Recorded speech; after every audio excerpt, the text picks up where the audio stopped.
Buenas tardes. Aquí estamos para celebrar el 240 aniversario de las relaciones hispano-turcas entre un grupo de académicos, historiadores, profesores.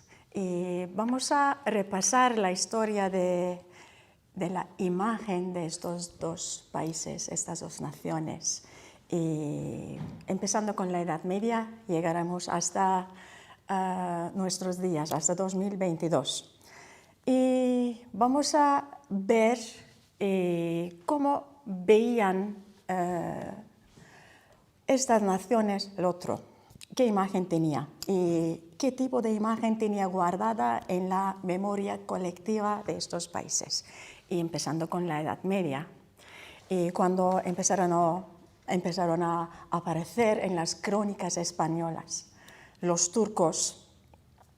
Y no solo los turcos, sino también los españoles tenían la poca y poquísima oportunidad de conocer al otro. Y llegaban muy pocas noticias en la Edad Media. Y no tenían casi ningún contacto físico.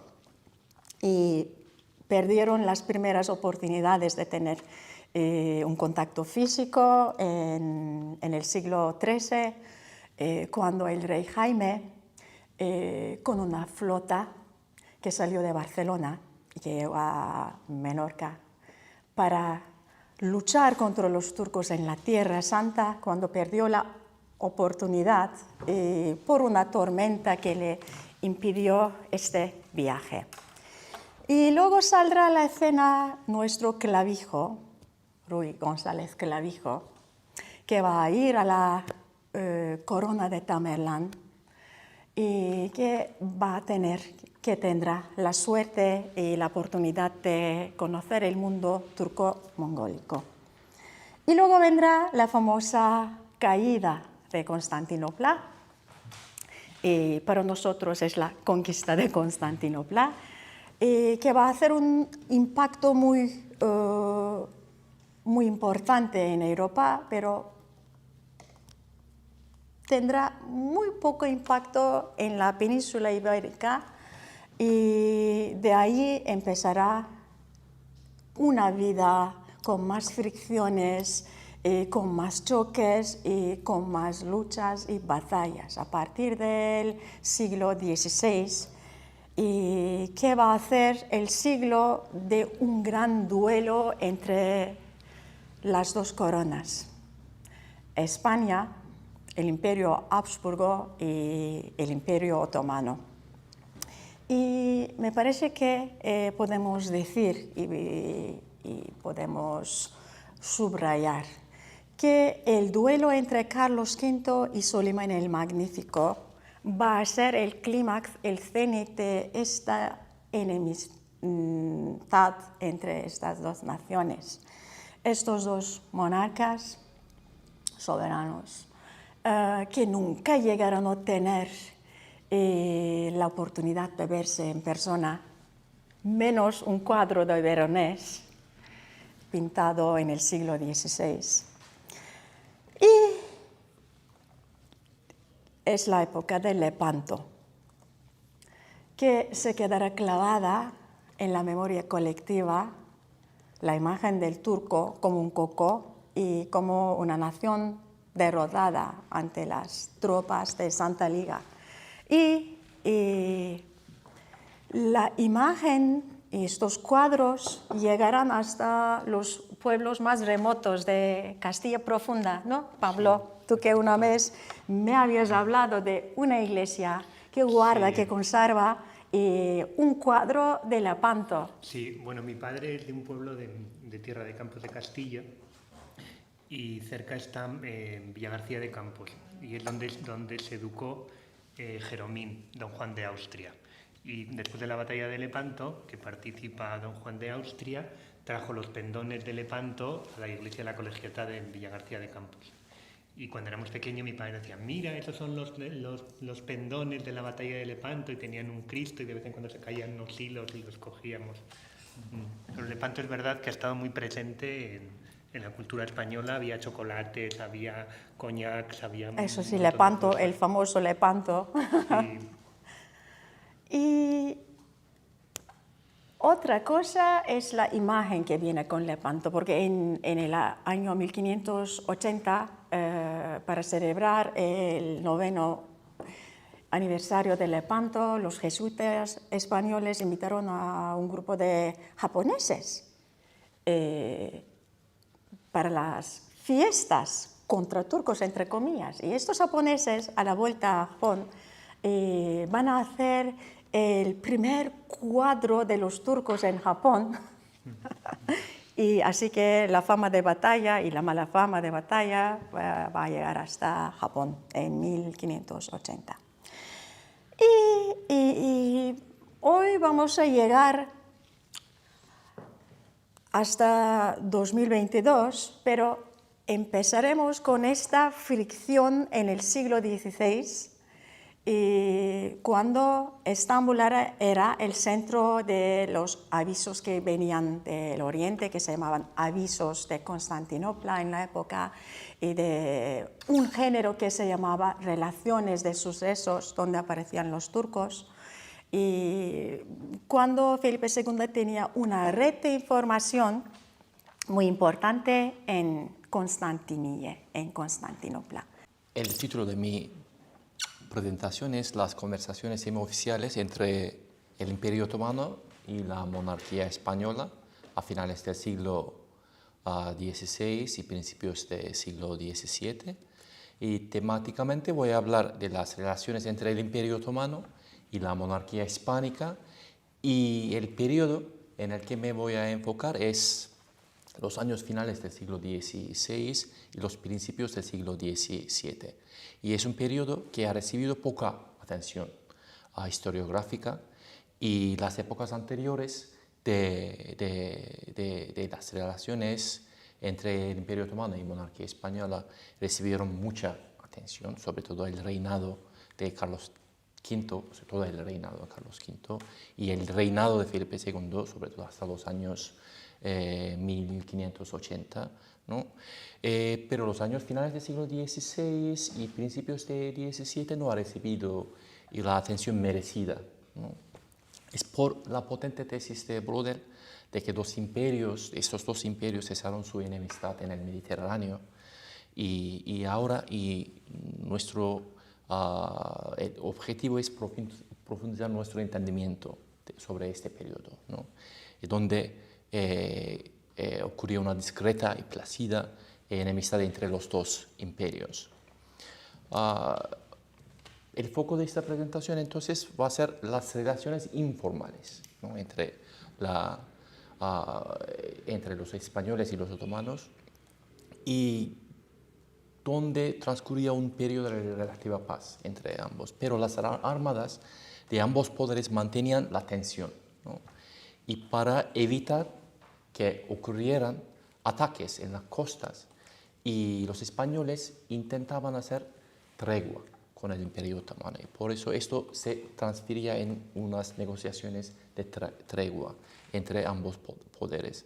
Y estas negociaciones se llevaban a cabo por agentes que tenían poca credibilidad y que tenían poco o limitado poder de representación.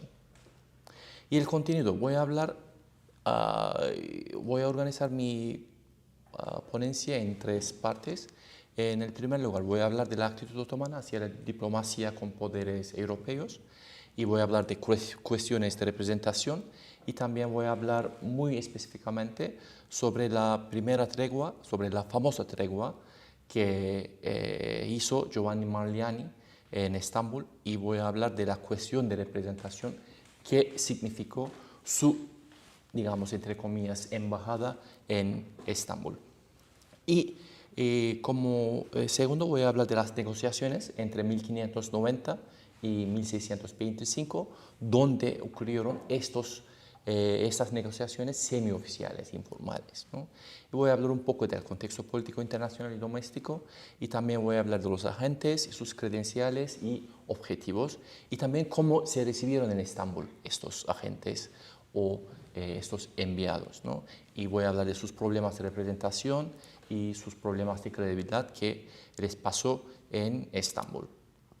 Y la diplomacia otomana con poderes europeos, ¿qué era, ¿no? Y los otomanos, o sea, la ideología otomana en sus relaciones con otros poderes giraba en torno al concepto de Nizam Alem, ¿no? El orden del mundo, ¿no? Esto significaba algo como el Imperio Romano usaba, la Pax Romana, Pax Otománica, es una armonía establecida por el sultanato, ¿no? Y representado por el sultán, que tenía una naturaleza divina, ¿no? en el contexto de esta ideología.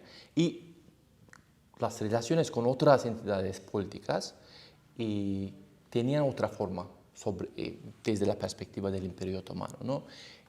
Estos poderes tenían la obligación de aceptar esa orden que establecía el sultanato, el sultán, que representaba la figura divina del sultán. Eso se basaba en principios básicos de la diplomacia otomana, ¿no? Y obsesión por los signos de sumisión, ¿no? Y reconocimiento de la superioridad otomana. Y también tiene que entrar públicamente los otros poderes, entrar en una relación pública con el sultán, con el Imperio Otomano. Y también tienen que enviar diplomáticos, ¿no? Un envío oficial de diplomáticos. Y existe una noción en el Imperio Otomano de que la sublime puerta, ¿no? Está abierta a todos, ¿no?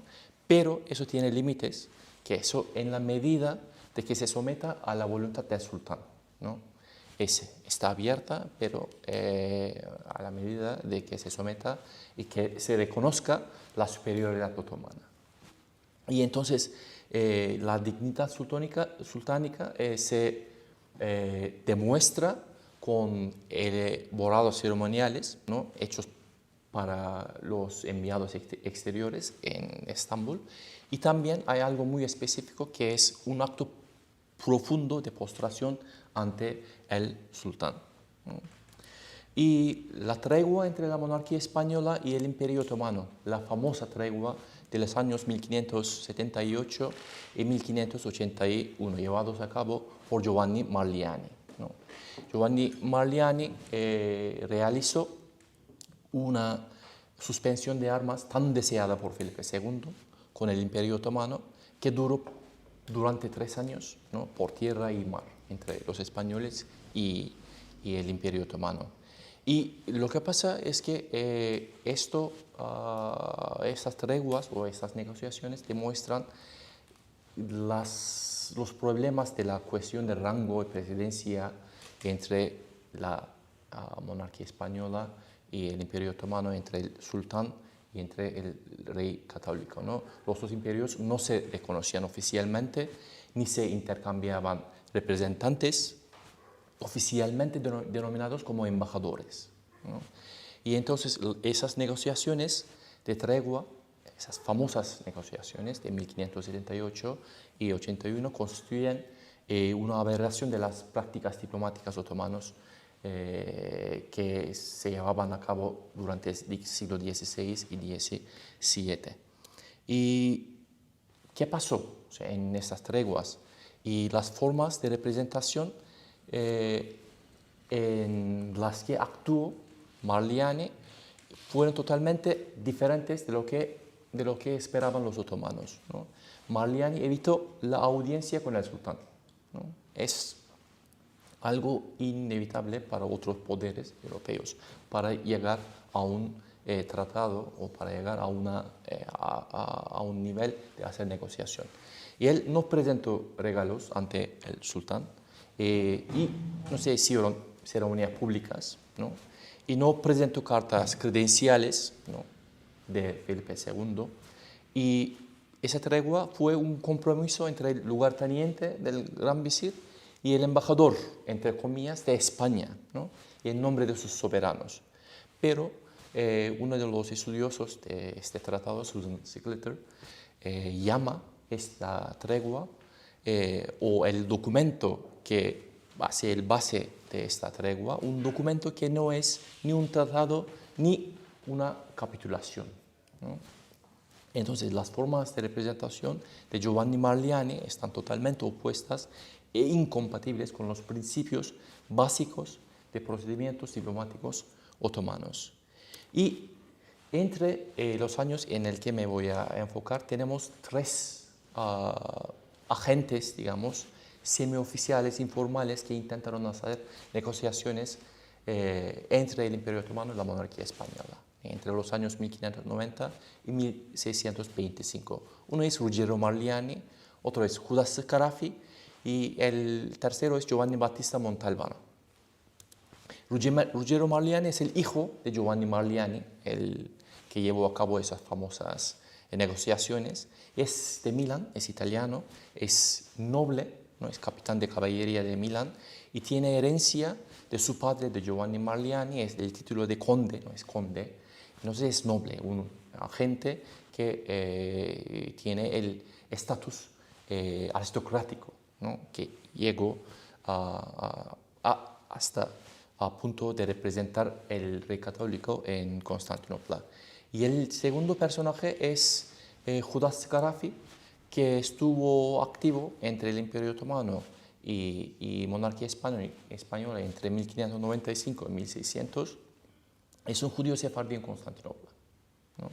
Es agente de Álvaro Méndez. Álvaro Méndez es un portugués, es un cristiano nuevo, es quien se estableció en el Imperio Otomano y después de establecerse en Estambul se convirtió en judaísmo y adoptó el nombre Don Solomón y es muy activo en comercio internacional y es un intermediario entre Europa y el Imperio Otomano y fue muy activo en la alianza anglo-turca contra la monarquía española, ¿no? Y Giovanni Battista Montalbano es otro italiano y nació en 1596 y tuvo una educación en humanidades, es un viajero y viajó en Alemania, Polonia, luego llegó a Constantinopla, también otras partes del Imperio Otomano, aprendió turco y publicó un libro de gramática turca y tenía una relación con un oficial de la Embajada de Inglaterra en Constantinopla, Gaspar Gratiani. Y Gaspar Gratiani había sido nombrado príncipe de Moldavia como recompensa de sus servicios al sultán, pero fue asesinado, ¿no? Por deslealtad al sultán. Y después Giovanni Battista Montalbano estaba con él y también temiendo por su vida volvió a Italia. ¿Y qué tipo de credenciales llevaban estos agentes, ¿no? La decisión detrás del envío de Ruggiero Marliani a empezar o iniciar negociaciones con el Imperio Otomano ocurrió por las propias dinámicas de la corte española, ¿no? Había una preocupación por el Mediterráneo. O sea, esas famosas treguas habían acabado y Felipe II estaba en guerra contra los franceses y también con Isabel I, ¿no? Y el rey y también los ministros estaban detrás del envío de Ruggiero Marliani para iniciar esas negociaciones. Y Felipe II decía sobre Marliani que las pláticas de Levante, después de Giovanni Marliani, el padre de Ruggiero Marliani, se ha proseguido por cartas del conde Ruggiero. O sea, Ruggiero Marliani había llevado a cabo la misión que tenía su padre en Levante.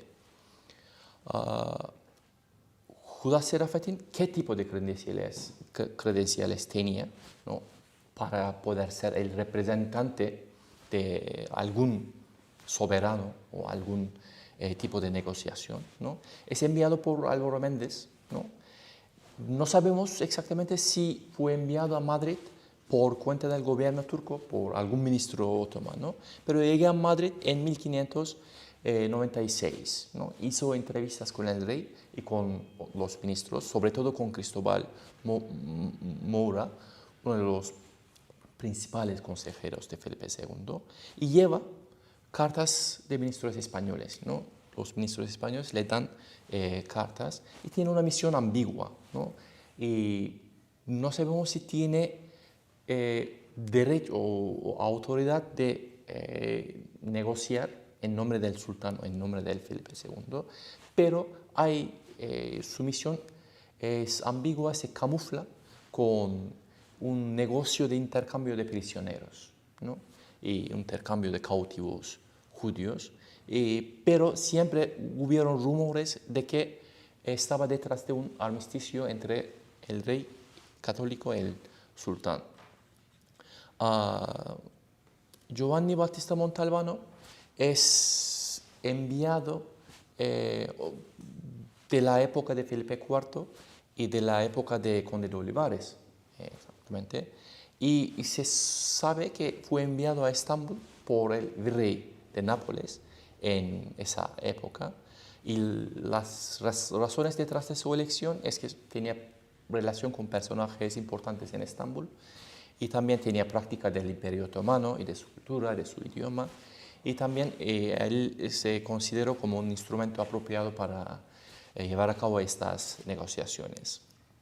Y se supone que llevaba instrucciones de promover pláticas de tregua entre el Imperio Otomano y la monarquía española, ¿no? En nombre del virrey de Nápoles. Y las características comunes de estas tres misiones, Ruggiero Marliani, Scarafi y Montalbano, es que faltan certificados. O sea, no tienen credenciales propias, oficiales, firmadas por el rey, que este personaje puede representarme, ¿no? Y también falta de voluntad de proseguir con estas negociaciones. Es algún tipo de entretenimiento, ¿no? Y también ocurrieron divisiones entre los ministros españoles y otomanos para seguir con estas negociaciones o para no hacer caso a estos agentes que intentan llegar a Estambul. Y también los representantes anti-españolas en la capital otomana, los ingleses, los franceses y más tarde los holandeses, siempre estaban en contra de una tregua entre el Imperio Otomano y la monarquía española. ¿Y qué pasó con ellos? Ruggiero Marliani quería proseguir esas negociaciones a través mandando cartas a Estambul. Estaba en Ragusa, estaba establecido ahí, y no quería ir a Constantinopla por razones de reputación del rey católico, porque es un noble italiano y como un representante del rey católico, si no le llega una autorización de ir personalmente a Estambul, no va a ir a ningún sitio, ¿no? Por eso él quiere realizar o entretener estas treguas, estas negociaciones a través de sus agentes. Él manda credenciales al primer visir turco, ¿no?, en su época, y negocia el pasaporte para pasar de Ragusa a Constantinopla. Pero en esas credenciales no sabemos si usaba el título del embajador. Y el título de embajador no se usa. Los venecianos le llaman agente de España, no embajador de España. Y la respuesta otomana a Marliani fue siempre tratarle como embajador de España, ¿no? Hay un documento veneciano que se puede ver aquí, ¿no? Y ese documento es la carta del primer visir turco a Ruggiero Marliani, escrito en Estambul y fue enviado a él desde Constantinopla a Ragusa. Allí le llama el gran visir a Ruggiero Marliani al distinguido entre los señores de la nación cristiana, al estimado entre los príncipes de la nación nazarena, el embajador de España, que su fin sea bueno, ¿no? Los otomanos siempre quieren tratar a Marliani como embajador de España, aunque él mismo, ni siquiera la oficialidad española, lo usa este término. Y la misión de Marliani se acabó, porque el sultán estaba bastante disgustado con el tono de las cartas de Marliani y había visto la desgana por parte del embajador español y pensaron que es una demostración de la falsedad, ¿no? Que no quiere llegar, no quiere venir a España, a Estambul para representar el rey católico. Y Judas Serafatín llega a Estambul con esas supuestas credenciales, ¿no? Lleva cartas de Cristóbal de Mora, lleva cartas de Juan de Idiáquez, otro consejero principal de Felipe II. Y los agentes de tregua, ¿no? ¿Qué hace? Él está representando un negocio de intercambio de cautivos, pero a boca informal lleva esa misión de negociar una tregua con el sultán otomano. Es lo que creían los embajadores venecianos, embajadores franceses en Estambul en esa época. Entonces, ¿qué pasó a Judas Serafín? Fue encarcelado por no representar el rey católico, pero puesto en libertad 2 años después. Y luego llevó cartas otomanas, 2 cartas otomanas, y los llevó a Europa consigo, pero fue encarcelado en Praga y ahí acabó su misión de negociación entre el Imperio Otomano y la monarquía española. Necesito un minuto más. Entonces, Giovanni Battista Montalbano, ¿qué le pasa? Está claro que es un agente, no es un embajador, no es un enviado oficial. Y él llega a Estambul y promete la llegada de un embajador para tratar y concluir una tregua y ofrece condiciones de paz muy ventajosas para los otomanos.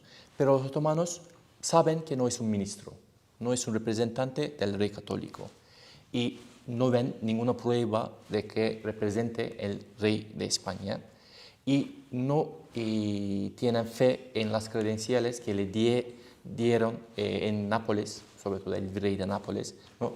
Piensan que no son dignos del sultán.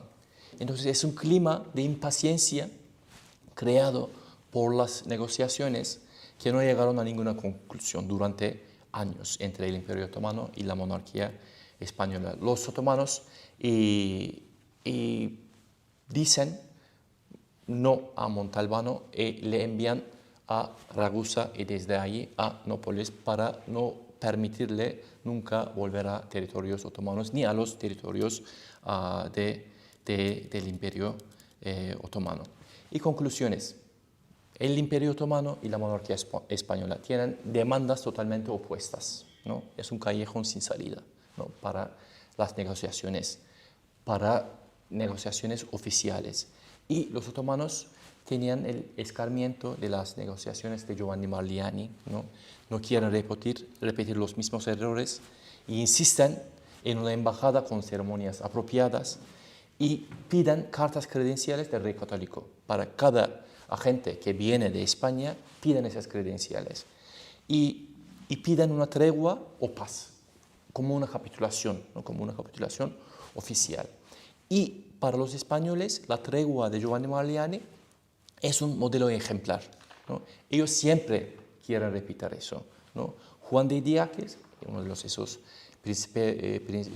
consejeros principales de Felipe II, al ser preguntado en 1608 si conocía Judas Serafatín, el caso de Judas Serafatín, dice al Felipe III, ¿no?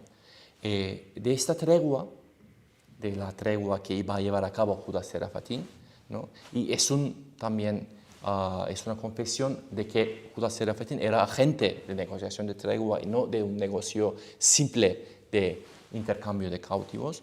Y Juan de Idiáquez dice, de esta tregua no había de haber más capitulación ni seguridad que hubo de las suspensiones de armas que algunos años antes se trataron y concluyeron por solo promesa y papeles firmados del primer vice del turco y del conde Giovanni Marliani, ¿no?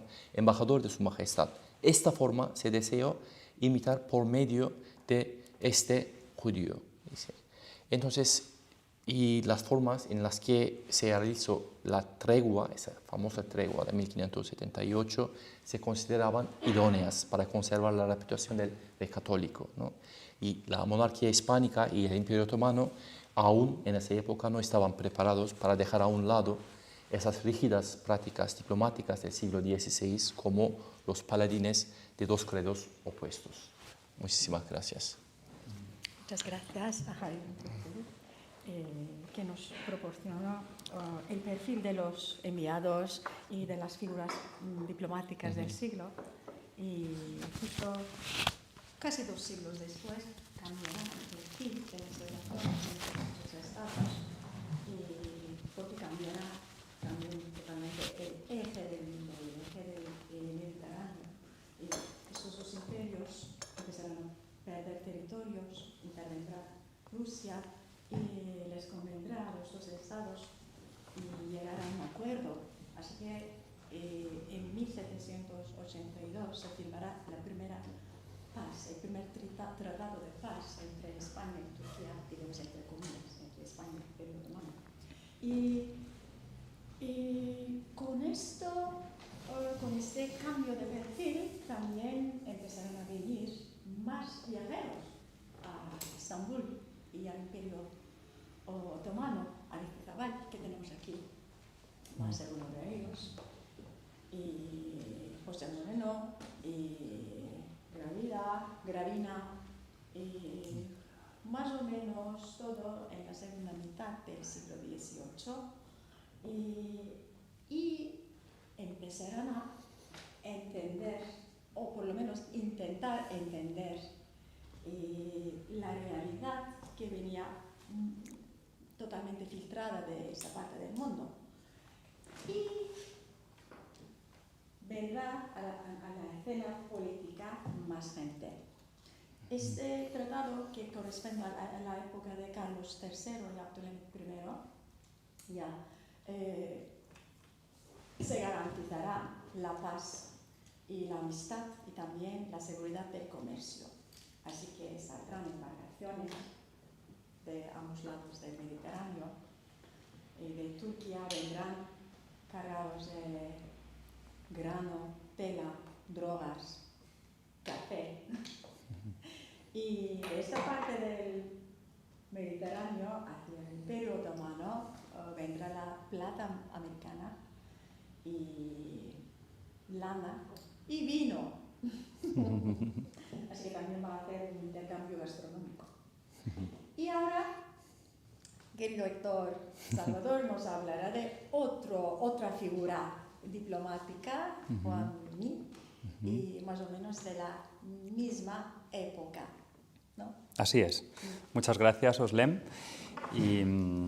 Y efectivamente, Juan de Bouligny y Paret es el personaje al que le podemos agradecer que finalmente se firmase un tratado de paz entre dos imperios que habían sido antagónicos durante la Edad Moderna, el Imperio Español y el Imperio Otomano. Este tratado de paz, del que este año conmemoramos el 240 aniversario de su firma, tuvo unos antecedentes a lo largo del siglo XVIII, ya con la dinastía de los Borbones en España. El primero de ellos fue en 1740, de la mano de Felipe V. Ya se quiso establecer una paz a través de un tratado a imagen y semejanza de la que se acababa de firmar entre el Reino de Nápoles y el Imperio Otomano, precisamente de la mano del futuro Carlos III, que era entonces el rey de Nápoles, Carlos VII. Lo que ocurre es que en aquel momento se quiso darle un tinte religioso, un cambio religioso a la relación con el Imperio Otomano, y la sociedad española no estaba preparada para este cambio. Con lo cual, a pesar de tener ese antecedente napolitano, finalmente la iniciativa de firmar un tratado de paz se descartó. Fue precisamente cuando llega Carlos III al trono de España, en 1759, cuando se retoma la idea de firmar un tratado de paz con el Imperio Otomano, Y de hecho lo que se hace es encargar al enviado de Nápoles en Estambul, al conde Ludolf, que llevase las negociaciones del Tratado de Paz entre España y la Sublime Puerta. Sin embargo, por una serie de motivos, entre otros, pues porque el entonces secretario de Estado en España no veía claramente las cuestiones de precedencia en la corte otomana, así como el despliegue de una red de consulados españoles en el territorio del imperio, de nuevo se dejó pasar esta oportunidad de haber firmado la paz finalmente entre los dos imperios, y no es hasta la llegada del conde de Floridablanca en 1777 a la Secretaría de Estado, es decir, al entonces Ministerio de Asuntos Exteriores en la corte de Carlos III, cuando verdaderamente se apuesta por firmar de una vez por todas la paz. Entonces es en 1778 cuando el conde de Floridablanca pide a Juan de Bouligny que se traslade a la sede del Imperio Otomano, de la corte, para negociar un tratado de paz y de comercio. Entonces nos podemos preguntar cuáles fueron los motivos que llevaron por un lado a España y por otro al Imperio Otomano a querer firmar en ese momento la paz, que había sido imposible durante los siglos XVI y XVII. Por la parte de España podemos decir que había una cuestión de seguridad que dependía del Imperio Otomano en gran medida y que para la monarquía era importante, y era precisamente la práctica del corso y de la esclavitud en todas las costas mediterráneas españolas. Esa práctica del corso la llevaban a cabo las regencias berberiscas, Argel, Túnez y Trípoli, especialmente Argel, pero vamos, las tres regencias, y las cuales tenían una relación, digamos, de dependencia o de subordinación con el Imperio Otomano. Por lo tanto, para poder evitar los ataques por parte de los piratas berberiscos a las costas españolas, se necesitaba firmar una tregua, una paz con las regencias, y esta dependía previamente de haber llegado a un acuerdo de paz con el Imperio Otomano. De ahí que para España, por cuestiones de seguridad, fuera importante la llegada a esta paz. Pero no solo desde un punto de vista securitario, sino desde un punto de vista económico. Carlos III es digamos, el rey modelo del despotismo ilustrado, que pretende introducir reformas en la economía española para ponerlas al nivel de otras potencias de la época, como pudiera ser Francia o Inglaterra. De ahí que se emprendan diferentes medidas desde el punto de vista económico, entre otras la expansión del comercio español, para que así no se beneficiasen de los intercambios comerciales las potencias comerciales europeas, sino que fuese España, a través de sus comerciantes, la que sacase partido a estos intercambios comerciales. De ahí que, por tanto, se quisiera extender el comercio español al Mediterráneo oriental, y eso pasaba por firmar una paz con el Imperio Otomano.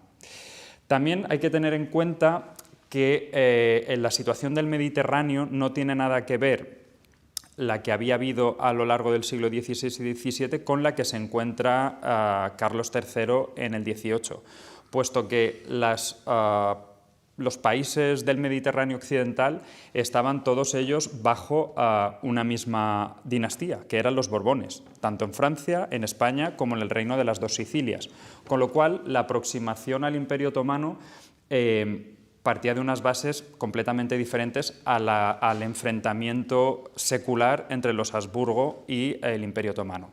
Francia, desde el siglo XVI, era la aliada del Imperio Otomano dentro del Mediterráneo por una cuestión de tener un enemigo común, que era la Casa de los Habsburgo.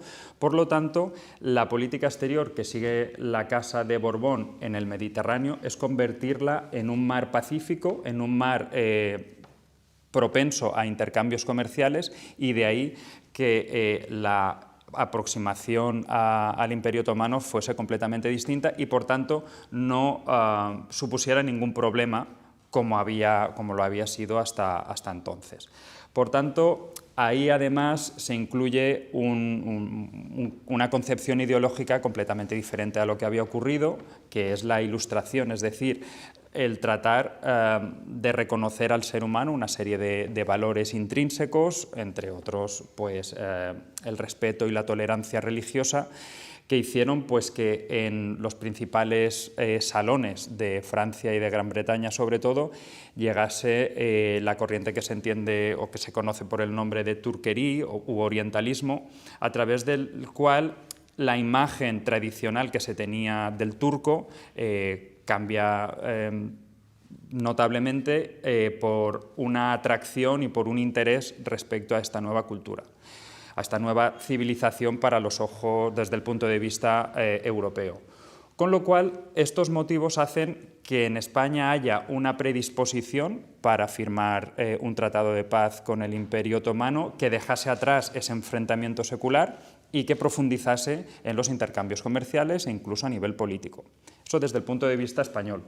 Y desde el punto de vista otomano hay que tener en cuenta que en 1774 ocurren dos sucesos en la historia del Imperio Otomano que fueron claves para poder firmar el Tratado de Paz. Por un lado fue la firma del Tratado de Paz de Küçükçanerka, por un lado, y por otro lado la proclamación de Abdülhamid I como sultán. ¿Por qué son claves? Por un lado, porque la firma de este Tratado de Paz lo que supuso fue una derrota del Imperio Otomano frente a Rusia, y eso supuso, en primer lugar, el reconocimiento de Crimea como un Estado independiente al Imperio Otomano, el acceso de Rusia al Mar Negro, con lo cual ya pasaba de ser un lago interior otomano a ser un mar internacional, y además el reconocimiento al libre tránsito de los buques rusos a través de los estrechos del Bósforo y Dardanelos. Con lo cual, eso viene por consecuencia de la derrota del Imperio Otomano frente al Imperio ruso. Entre las batallas más sonadas fue la pérdida en 1770 de la batalla de Cesme en el propio Mediterráneo, cuando entró la flota rusa a través del Estrecho de Gibraltar al Mediterráneo. Por lo tanto, en ese momento el Imperio Otomano trata de buscar alianzas internacionales que lo protegiese frente a esa amenaza constante que suponía el Imperio ruso a sus posesiones. Y España era un posible candidato a ser aliado del Imperio Otomano porque controlaba el acceso al mar Mediterráneo por donde había venido la flota rusa. Con lo cual, desde el punto de vista otomano, si antes se veía a España como o bien con indiferencia o bien anteriormente con enemistad, en ese momento, en el último cuarto del siglo XVIII, se le ve como un posible aliado, igual que tenía una alianza con Suecia para enfrentarse a Rusia en el mar Báltico, o igual que posteriormente tuvo una alianza con Prusia para luchar contra los imperios austriaco y ruso. Por lo tanto desde el punto de vista español como desde el punto de vista otomano, se dieron las circunstancias para que se llevara finalmente a cabo la firma del Tratado de Paz. Una vez vistos los motivos, vamos a analizar en concreto a Juan de Bouligny y Paret, que fue el artífice de la firma de este Tratado de Paz. Juan de Bouligny nació en el año 1726 en la ciudad de Alicante. El apellido, como se puede comprobar, no suena muy español porque él es hijo de una familia de comerciantes marselleses que se establece en España, en concreto en Alicante, a principios del siglo XVIII. La llegada de los Borbones al trono español hace que con ellos venga una serie de comerciantes, sobre todo de la ciudad de Marsella, que controlan las rutas que entran al Mediterráneo por el Atlántico y que trasladan hacen los flujos comerciales hacia el Mediterráneo oriental. Por tanto, Alicante se convierte en un puerto idóneo para este trasiego de comercio porque está entre Marsella, entre Cádiz, que no podemos olvidar que era el puerto de entrada de todas las materias primas que venían de las Indias, y del norte de África. Por tanto, Bouligny es hijo de una familia de comerciantes marselleses junto con otras familias que durante el primer tercio del siglo XVIII se instalan en Alicante. Juan es el segundo de 10 hijos y desde bien pequeño se inicia en los temas del comercio de su familia, de la casa de comercio, y se especializa en los intercambios comerciales a nivel internacional gracias a esa red de comerciantes marselleses. Su evolución hace que pase del comercio en sí, del tratar su casa de comercio, a servir a las nuevas estructuras borbónicas en el plano económico, es decir, él es el artífice o el autor de varios informes que pretenden implantar las ideas ilustradas desde el punto de vista económico, como por ejemplo a él se le atribuye un informe que es el antecedente del Banco de San Carlos, que después fue el Banco Nacional de España, ¿no? Por tanto, digamos que es un personaje que no se ha dedicado tradicionalmente a la diplomacia, como había sido el caso de militares o de aristócratas, sino que proviene de un ambiente comercial, además no de la capital, sino de una ciudad fuera de la villa y corte, y por tanto su elección como representante de España ante el Imperio Otomano no dejó de causar cierta sorpresa, porque se pensaba que debía tener un origen aristócrata, tenía que tener una experiencia previa, y sin embargo Juan de Bouligny, a pesar de todo, fue nombrado por el secretario de Estado Floridablanca y llegó a Estambul en 1779. Con lo cual, desde su llegada hasta la efectiva firma del Tratado de Paz pasan más de 3 años. Y en esos más de 3 años, Juan de Bouligny hubo de darse de bruces con la realidad de lo difícil que suponía entablar relaciones con el diván y con la Sublime Puerta, ¿no? Y ya hemos visto esas falta de credenciales, ¿no?, que también se achacaba en el siglo XVI y XVII a los enviados por parte de España. En este caso, Juan de Bouligny viene con las cartas credenciales tanto de Carlos III como del primer secretario de Estado para poder justificar que él era el representante legítimo del rey Carlos III para firmar un tratado de paz y comercio. Por tanto, una vez ya aquí, digamos, los caracteres que tuvo la negociación del Tratado de Paz fueron, en primer lugar, la disparidad de intereses. Es decir, los intereses que tenía España nada tenían que ver con los intereses que tenía el Imperio Otomano. Por parte de España, lo que se pretendía era, sobre todo, la extensión del comercio a toda la zona, a lo que se llamaba las escalas de Levante, es decir, a los territorios del Imperio Otomano, y por otro lado, a poner fin a la amenaza de la seguridad que suponía los ataques por parte de los corsos argelinos, sobre todo, a las costas mediterráneas españolas. Eso por un lado. Y por otro lado, el Imperio Otomano lo que verdaderamente pretendía era encontrar en España un aliado militar que, llegado el momento, porque preveía que iba a haber una nueva guerra, un nuevo enfrentamiento armado con el Imperio ruso, eventualmente bloquease el estrecho de Gibraltar para impedir el acceso de la flota rusa una vez más al mar Mediterráneo. Por lo tanto, vemos que los puntos de partida son completamente diferentes, pero poco a poco, a lo largo de esos 3 largos años, van a encontrar un terreno de entendimiento. Otra de las características que se dieron en estas negociaciones fue el bloqueo permanente que otras potencias europeas llevaron a cabo con tal de impedir que se firmase la paz entre España, entre el Imperio Español y el Imperio Otomano. Notablemente, o sobre todo, de la mano de Francia, del Reino de Nápoles y también de Inglaterra. De Francia porque el país se caracterizaba por ser el interlocutor natural cristiano europeo con el Imperio Otomano por la historia que tenía, ¿no? Y segundo, porque veía peligrar sus redes comerciales marsellesas si había un entendimiento directo entre España y el Imperio Otomano, porque iba a haber comercio directo y, por tanto, iba a perjudicar digamos, sus beneficios. Por parte de Nápoles, básicamente, veían, no olvidemos que en 1760 ya se le había pedido al representante napolitano en Estambul que fuese representante de España a la hora de negociar, y continuaba siendo la misma persona. Entonces, ya por una cuestión quizá de prurito profesional, pues no iba a facilitar la conclusión de un tratado que él había sido incapaz de firmar, ¿no?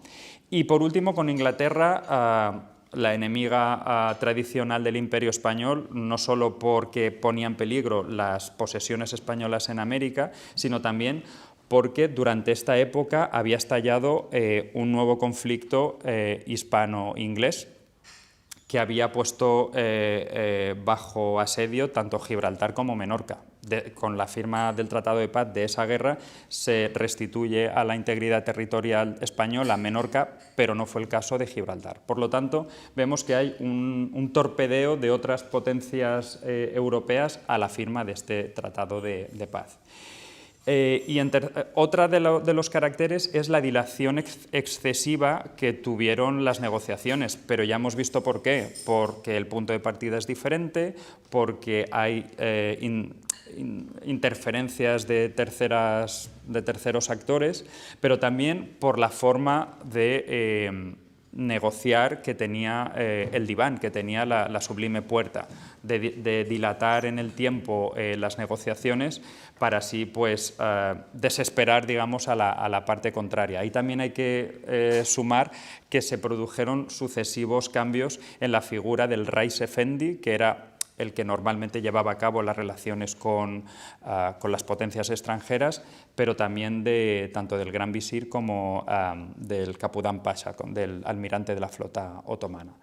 Por tanto, todo eso hace que se extiendan las negociaciones hasta el 14 de septiembre de 1782, donde finalmente se firma el Tratado de Paz por parte de España por Juan de Bouligny y por parte del Imperio Otomano por el entonces Gran Visir.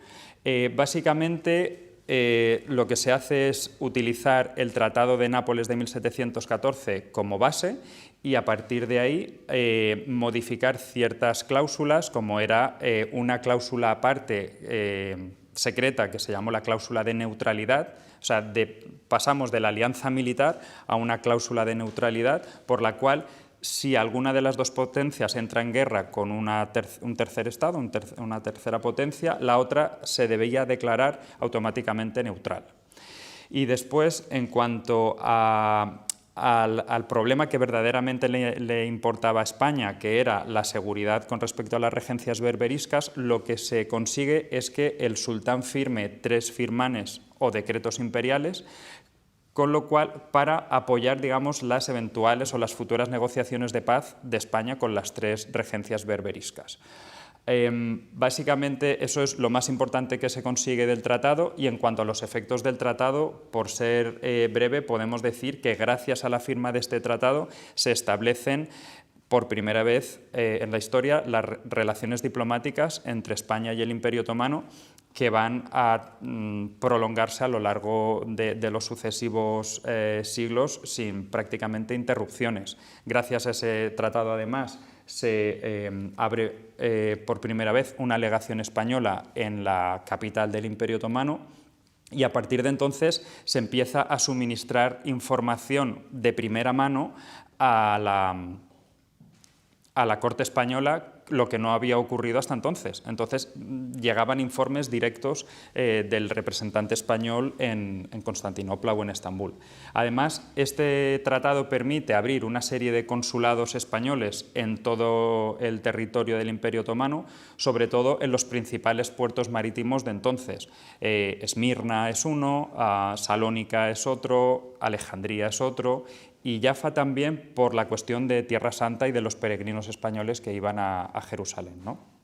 Además, gracias a haberse firmado este tratado, digamos, sirve de modelo o de inspiración para que a lo largo de los 10 años siguientes se pudiera firmar la paz tanto con Argel como con Trípoli y como con Túnez. Por tanto, pese a que ciertamente la relación de dependencia entre esas regencias y el Imperio Otomano era más simbólica que real, este tratado de paz supuso un modelo para el resto de paces que se iban a firmar hacia finales del 18. Y eso creo que además, doy paso a la siguiente intervención, hace que en España se popularice la literatura de viajes que tiene como protagonista el Imperio Otomano. Y a partir de ahí pues ya cedo la palabra al siguiente interviniente. Muchas gracias, Héctor. Como vemos, las relaciones empiezan a sentirse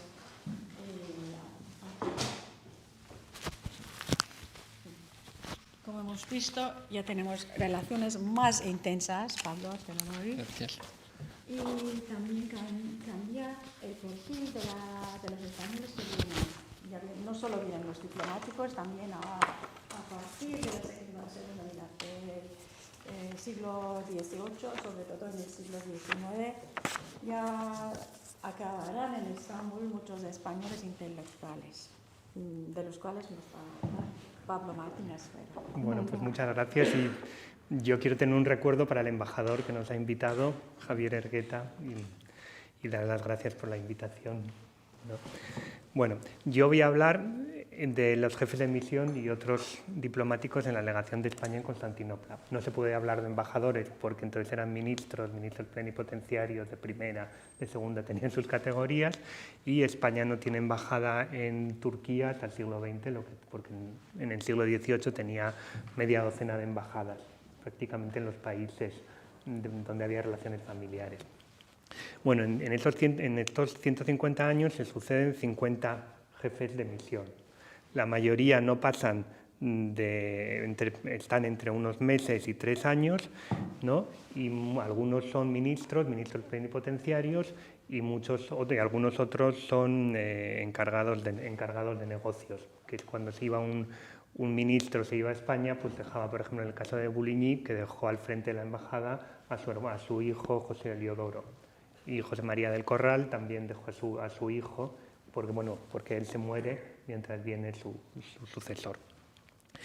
Bueno, aquí tenemos el texto de los artículos de Paz y Gobierno que ha hablado, que Héctor lo conoce muy bien, que es lo que vieron los lectores españoles, porque esto ya dio el acceso a la gente y veían, ¿no? Y ajustado con la puerta otomana en Constantinopla a 14 de septiembre de 1782 por el ministro plenipotenciario de Su Majestad, don Juan de Bouligny, y el de la misma puerta. Bueno, y aquí tenemos dos cuadros, ¿no? Que yo antes no los conocía, son sobre Juan de Bouligny y las audiencias que tenía. Como primero, aquí está en audiencia con el sultán Abdulhamid I y segundo está con el gran visir. Con el gran visir le dimos con el traje del siglo XVIII y con el otro con la pelliza.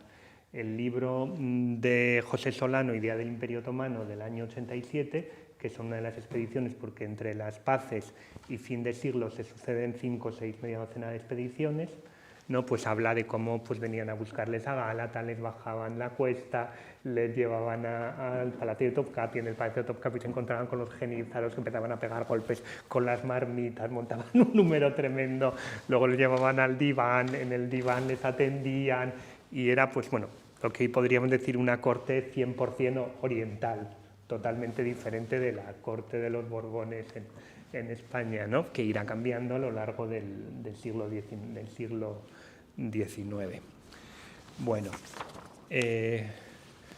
aquí tenemos a la nieta de Bouligny, porque bueno, la familia de los Bouligny da para una conferencia y más, ¿no? Porque bueno, tenemos a Juan Ventura de Bouligny. Bouligny vino aquí con sus hijos. Uno de ellos, Juan Ventura, siguió de diplomático en Italia, luego tuvo problemas, como todos los diplomáticos, porque se unen a la causa de José Bonaparte, bueno, que les obligaba a jurar fidelidad, y luego cuando viene Fernando VII, pues a todos los que le habían traicionado, les abre procesos y tal. Y luego se queda el hijo de Juan de Bouligny, José Eliodoro, se queda al frente de la legación hasta el año 99, en que es expulsado, porque es el momento en que Napoleón Bonaparte, con las tropas del Directorio, desembarca en Alejandría. Y entonces Turquía ve a España como aliados, estaba ya Godoy y Carlos IV en el poder, y decide expulsar al representante de España, pero también al de Suecia y al de Holanda, ¿no? Entonces se vuelve a España y ahí tiene tres, con sus hijas, y una de ellas pues tenemos este retrato en el Prado, y otra de ellas fue pintora en San Carlos, en la Academia San Fernando. Bueno, aquí tenemos a José María Hervás, que es el que viene en 1805-1808, ¿no? Que venía del mundo de la banca, ¿no? Que es el tercero, en la banca de San Carlos. Y José María de Hervás, Carlos IV le da el título de Marqués de Almenara, porque a partir de ese momento ya cambian los perfiles. Después de Bouligny viene Ignacio María del Corral, que ya era un diplomático al uso, que había estado en cortes de Alemania, estaba casado con una alemana hija de un barón, ¿no? Y ya tenía otra formación y un bagaje más similar a lo que tendrá después. Pero José María del Corral se muere y viene José María de Hervás, que había estado en Francia, venía del mundo de la banca y le habían dado el título de Marqués de Almenara. Y este señor que está a su lado pues se llama Domingo Badía y Leblitz. Igual a ustedes no les suena el nombre, pero si le digo que es Ali Bey, el famoso, no sé si se puede decir espía, ¿no?, de Carlos IV, que se dedica a recorrer el Mediterráneo y escribe sus libros en francés, porque cuando vuelve Fernando VII tampoco le perdona que haya estado con los franceses, y luego pues parece que muere envenenado unos años después cerca de Damasco. Bueno, lo cierto es que en ese momento se abre un periodo bastante confuso en la legación de España de Constantinopla, porque el José María de Hervás, cuando llega José Bonaparte, se va a España y termina en Rusia. Y entonces se lleva a su sucesor, que se queda unos meses como encargado de negocios, que se llama José de Enderiz. Y entonces la legación española, pues en España no saben muy bien qué hacer, con José Bonaparte en el poder había una confusión tremenda, porque en algunos sitios, en las Cortes de Cádiz, mandan representantes, en otros sitios estaban los de José Bonaparte, que les hizo jurar a todos obediencia, y los franceses en España nombran al frente de la embajada a Constantino de Bar, que era un dragomán. El padre había sido un dragomán de la embajada francesa. Cuando ejecutan al rey de Francia en la Revolución Francesa, él se pasa a la legación española y pues estaba reconocido, no sé si de facto o de hecho, como representante español.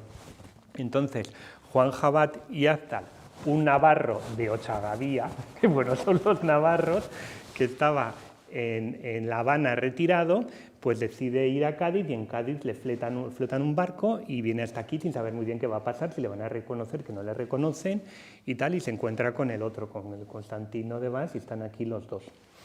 Y entonces él se mantiene, o sea, es con el apoyo de los ingleses y de los austríacos, que eran los que apoyaban a España ya pues, contra los franceses, y se queda aquí, jura la Constitución de Cádiz y es reconocido después. Entonces vuelve a España y es nombrado ministro de la Marina. Hasta el último, al final del reinado de Fernando VII, la década ominiosa en que cae en desgracia, vuelve a Cuba y se muere. Bueno, aquí tenemos Buyukdere, donde estamos ahora, un cuadro de Carl Gustav Lowenhilmer, no sé cómo se pronuncia, el Palacio de España en Buyukdere en 1829-27. De cómo era Buyukdere, que parece ser que debía de ser una donación del sultán a la corona de España, y que Bouligny, por ejemplo, aparece en el libro del general Miranda, porque ve que se lo encontró aquí en Buyukdere, donde los rusos tenían también su palacio, un poco más adelante, ¿no? Y entonces, la mayoría, a partir de, bueno, durante el reinado de Isabel II y la restauración, el perfil va cambiando y aparecen diplomáticos que han tenido destinos en otras legaciones o embajadas, ¿no? Aunque también hay unos que habían estado en Estambul en lo que se llamaba los jóvenes de la lengua, que era la escuela de traductores y de dragomanes. Sí, como López de Córdoba o de Souza, o políticos procedentes de Madrid como Antonio Riquelme. A partir de 1865, los diplomáticos de Estambul provienen de la aristocracia. Algunos tienen títulos anteriores, pero la gran mayoría son títulos del XIX. El Marqués de Almenara se le había dado Carlos IV. Aquí tenemos a Amadeo de Saboya, otorga el condado de Rascón y el vizcondado de la Gasca en 1872. Alfonso XII reconoce con el apoyo de la vuelta del trono de los Borbones al conde de Coello, o tenemos la reina María Cristina en 1878, que da el título de Marqués de Sarcro. Y el último, pero no menos importante, es José María Bernardo de Quirós, Marqués de Camposagrado, que estaba casado con María Cristina Muñoz de Borbón, hermana uterina de Isabel II. Con lo cual, el Marqués de Camposagrado era cuñado de Isabel II, yerno de María Cristina, la reina gobernadora, con la que tuvo una abundante correspondencia epistolar, y tío político de Alfonso XII. El Marqués de Camposagrado está aquí cuando viene Vicente Blasco Ibáñez a principios de siglo, que yo creo que en el jardín hay una placa que dice que le invita aquí a una arroz a la valenciana y se lo lleva al Selamlik, donde estaban, bueno, donde el sultán tenía una puesta en escena todos los viernes. Bueno, muchos diplomáticos españoles, ¿no?, también tuvieron cargos públicos en España, como C.A. Bermúdez, que fue primero ministro de Estado y luego presidente del Consejo de Ministros. El Marqués de Almenara, el de Ali Bey, ¿no?, dirigió 2 ministerios cuando volvió con José Bonaparte, el del Interior y el de Hacienda. Jabat fue ministro de la Marina. José Álvarez de Toledo y Acuña estuvo al frente de los ministerios de ultramar, y Villaurrutia estuvo en el Ministerio del Estado. Y luego incluso llegaron a nombrar a Luis González Bravo, presidente del Gobierno de España, que al estallar la Revolución de 1854 y temiendo por su vida, le nombraron al frente de la legación de Constantinopla. Con lo cual, y con el paso del tiempo, la legación de Constantinopla iba ganando peso, ¿no?, entre la gente que iba mandando. Bueno, aquí tenemos a Diego de Coello, porque muchos de los diplomáticos, bueno, algunos, como el conde de Coello, escribían también, eran también periodistas. Normalmente hay algunos diplomáticos que fueron senadores, diputados, periodistas y diplomáticos. Diego de Coello era de Jaén, su hermano es un cartógrafo muy famoso, y le nombran, estuvo aquí 2 años, entre el 84 y el 85, y él escribe en la Ilustración española y hispanoamericana y en la época sus cartas de Constantinopla. Y sobre todo, para él le interesa mucho la ciudad, Estambul, y sobre todo la calle Istiklal, por la pluralidad de cultos. En España, como ustedes saben, solo existía el catolicismo, hasta la Revolución Gloriosa, me parece, no hay libertad de culto. Y entonces este señor mandaba unas crónicas fascinado cuando la Pascua ortodoxa coincidía con la Pascua católica, cuando los judíos tenían su Pesaj, cuando las iglesias protestantes del consulado de la Embajada de Holanda estaban abiertas, ¿no? Y todo este mundo cosmopolita, multicultural, multirreligioso de Estambul le fascinaba, porque es lo que estaban intentando hacer los políticos liberales de aquellos años. Y él termina en esto. Bueno, muy pocos diplomáticos, algunos diplomáticos han escrito sus memorias, ¿no? Uno de ellos es Adolfo de Mentaverri, vicecónsul en Damasco, y luego vino aquí de secretario de embajada. Y tiene 2 libros. Uno se llama de Madrid a Constantinopla y otro de Impresiones de un viaje a China, porque de aquí lo mandan a China y cuando llega a China descubre que ha llegado una carta diciendo que su puesto ya no lo van a amortizar y se tiene que dar la vuelta y volverse a España. Pero nos ha dejado un libro muy, muy interesante sobre esto.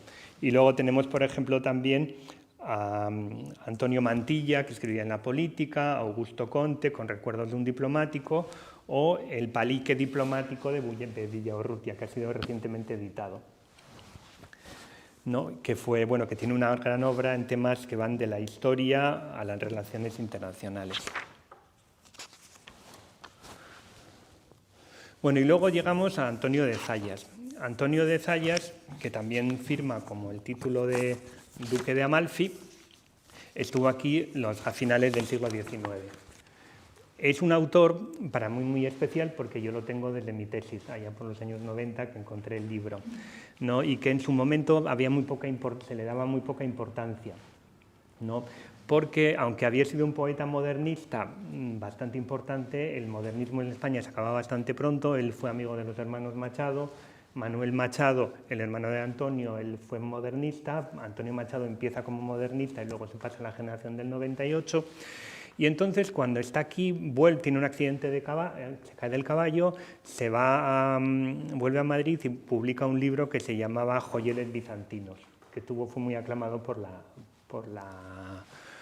la crítica. Luego lo mandan a Escandinavia y allí pues sigue publicando, ¿no? Y al final termina de embajador en Argentina. Bueno, Antonio de Zayas nace en Madrid en 1871 y pertenece a la familia de los Martínez de los Fernández de Córdoba. La familia de los Fernández de Córdoba es una de las familias de la aristocracia más importantes que durante la Edad Media se casaron con 8 o 9 reyes de los diferentes reinos peninsulares. Ellos tienen el título, ellos descienden de uno que participa en las guerras de Granada, bastante antes de los reyes católicos, y es un caso atípico de un orientalista, porque nosotros nos ha llegado la parte orientalista, como decía Héctor, ¿no? Pues el rapto del serrallo de Mozart, las obras de Chateaubriand, de Lamartine y todo esto. Pues este señor viene de Granada. En Granada pues existe la cultura musulmana, existen todos los mitos y leyendas. Existen, bueno, en España hace 100 años pues teníamos muchos más arabismos que lo que había, ¿no? Entonces, para lo que los franceses era exótico, para él era lo normal, porque lo tenía al lado, ¿no? Entonces, el libro empieza como un libro de viajes y luego pues es una de las mejores descripciones que tenemos en español, porque era una persona con una cultura grandísima. Habla de casi todos los sultanes otomanos, habla de los emperadores bizantinos, de los cruzados, de los políticos que estaban, de los representantes extranjeros, ¿no? Y luego también pues es un libro pues como los de literatura de viajes, ¿no? Tenemos las vistas panorámicas desde el Pera Palace, que es donde se queda, los sonidos de las sirenas del Bósforo, los olores y, por ejemplo, la comida, ¿no? Que es muy curioso porque hay cosas que hoy en día nos parecen muy normales, pero que él las dio a conocer hace pues casi un siglo, como él dice, el famosísimo kebab.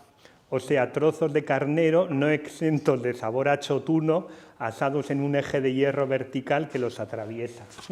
O sea, que Antonio de Zayas nos dio a conocer el kebab, el pilaf y tal. ¿Vertical dice?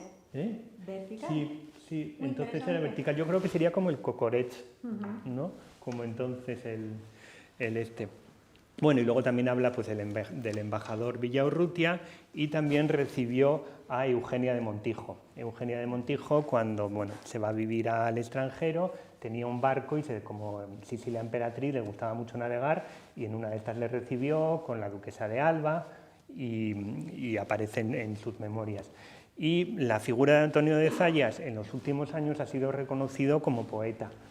Yo me llevé una sorpresa muy grande cuando a comprar El País descubrí un artículo de Luis Antonio de Villena hablando de la poesía de Antonio de Zayas, porque para mí era un señor, pues eso, como los de mi tesis, que no los conocía nadie, ¿no? Esas cosas de las investigaciones, ¿no? Y pues Amelina Correa, de la Universidad de Granada, había escrito este libro, luego hay bastantes artículos como orientalista y como poeta, pero lo que no había eran libros como de la parte de prosa, porque solo tiene este libro y luego un libro de los años 40 que se llama el altar y la lira, pues muy en la época de, bueno, de los años 40, de la época de Franco, de esto. Pero este libro yo creo que es de los mejores libros que tenemos en español, porque aunque en este momento, o sea, él estuvo aquí en 97-98, pero lo saca en el año 12, y en ese momento había estado Blasco Ibáñez, que publica su libro Oriente, y había estado Gómez Carrillo, que era un guatemalteco que escribía también para periódicos, ¿no? Pero venían aquí, pero como eran cosas de periodistas, no era un estudio, no tenían la formación de un diplomático, que además este señor sabía muchísimo de historia. Y yo creo, y luego tengo un capítulo sobre las capitulaciones y también sobre la cuestión de Creta, porque la guerra de Creta coincide, es un año antes que la guerra de Cuba. La guerra de Creta es en el año 1897, y luego hay una guerra también contra Grecia por la cuestión de Tesalia y todo eso, ¿no? Entonces él pues no podía ver bien o sea, una sublevación en Creta cuando en Cuba estaba pasando lo mismo. Y también empieza a hablar de las masacres de los armenios. Y por una parte habla de las masacres de los armenios, pero también habla del terrorismo armenio. Concretamente había unos grupos que estaban allí que se llamaba el Junchak, el Partido Socialdemócrata Armenio, y había otro grupo que se llamaba, no sé, a ver si lo encuentro, el Dorshak, el órgano del partido Darshak, Federación Revolucionaria Armenia, surgido en 1890 en el contexto del movimiento de liberación de Armenia, o sea, que aporta una visión de la cuestión armenia bastante más compleja de lo que hemos visto ahora, ¿no? Por ejemplo, ya habla de cuando él vino, pues acababa de suceder el ataque al Banco Otomano en Gálata, que lo habían llevado a cabo los armenios, ¿no? Y bueno, todavía no había pasado lo que pasó después. Bueno, pues con esto ya está. Muchas gracias.